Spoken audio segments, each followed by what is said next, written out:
Nah, kita penasaran nih pemirsa, apakah kira-kira preferensi politik atau preferensi politik dari presiden itu juga berpengaruh nantinya untuk Pilpres 2024? Saya ingin mendengar suara dari SMRC dulu lah. Apakah mungkin kira-kira memiliki tanggapan soal ini? Iya, secara langsung sebetulnya kita tidak menemukan pengaruhnya itu ya. Publik kita relatif independen di dalam menentukan pilihan. Bahkan Jadi nggak ada hubungan antara elit dengan publik?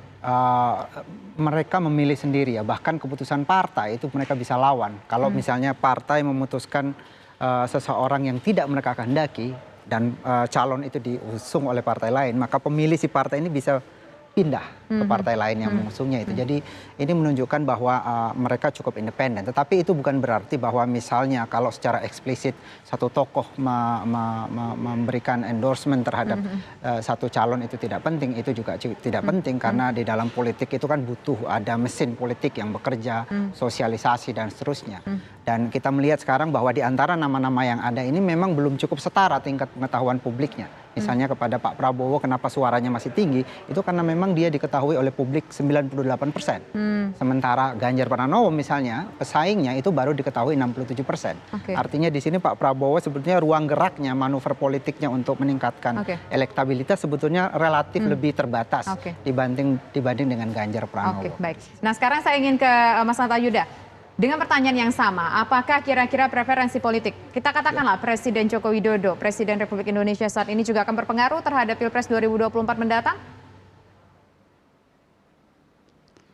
Ya, dalam proses kandidasi ada dua ya, kandidasi dan eleksi. Di kandidasi mungkin iya sebagai kingmaker, menyusun pola, skema koalisi mungkin berpengaruh. Tapi untuk konteks preferensi pemilih, pengaruh mungkin ada, tapi tidak signifikan. Karena biasanya pemilih relatif lebih otonom dalam menentukan pilihan-pilihan politiknya. Bisa jadi pemilih juga tidak sama dengan pilihan partainya, dia mengalami split ya. Jadi tidak partai X tapi memilih capresnya berbeda. Jadi preferensi itu sangat ditentukan oleh figurnya. Jadi magnet elektoral figur, magnet figur yang sangat menentukan. Kekuatan personal branding, isu yang menentukan itu yang sangat menentukan nanti yang akan menjadi preferensi utama. Misalnya di survei kami, ketika ditanyakan top of mind mereka tentang karakter ya, Ganjar misalnya. Ganjar itu ya ada beberapa, tapi dia paling tinggi dikesankan merakyat karena dia bermain dengan strategi itu, kita kelihatan dalam strategi politiknya. Anies Baswedan juga ada kesan merakyatnya, tapi paling tinggi dikesankan cerdas dan visioner. Prabowo juga macam-macam, tapi paling tingginya dikesankan sebagai figur yang tegas. Nah itu contoh preferensi pemilih psikologis seperti itu.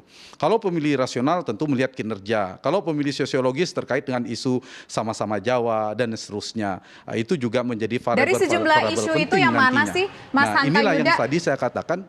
Dari sejumlah isu psikologis, rasional, dari sejumlah isu yang Anda sebutkan tadi, dari sejumlah isu pemilih yang logis, rasional, itu karakter psikologis. Pemilih ya, perilaku pemilih. Jadi ada pemilih sosiologis, dia memilih preferensinya, karakteristik pemilih yang memilih karena sama atau isu-isu agama, karena persamaan itu, isu-isu sosiologis, kesamaan daerah, persamaan etnis, itu pemilih sosiologis.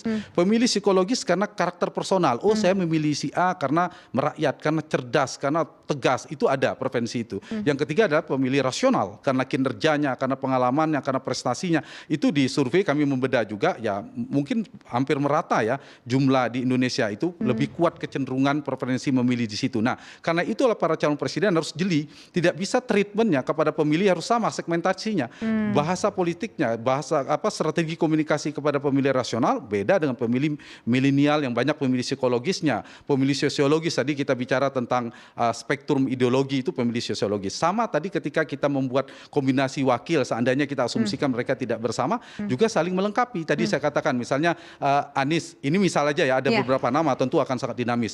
Ada orang Jawa Timur yang basisnya Khofifah dan AHY. Kalau Ganjar yang di Jawa Tengah sangat kuat, di Jawa Timur sudah cukup kuat juga, butuh yang sebelah barat. Misalnya Ridwan Kamil, santer disebut juga Erick Thohir dan sebagainya. Tentu banyak nama. Saya hanya memberi sebagai misal saja contoh. Tapi tidak menutup kemungkinan, belajar dari kemarin memang kecil kemungkinan. Kita ini prediksi saya, tidak kecil kemungkinannya.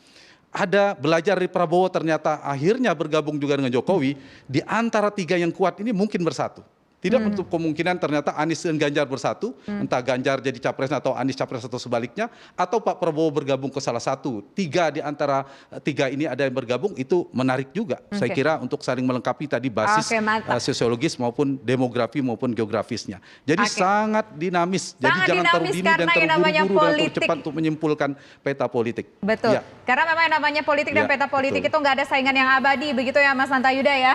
Baik, terima kasih Mas Hantayuda atas waktunya sudah bersedia berbincang bersama dan semuanya kami. bisa berubah. Betul. Sama-sama. Dan terima kasih juga Mas Saidiman sudah bersedia untuk hadir ke studio Viva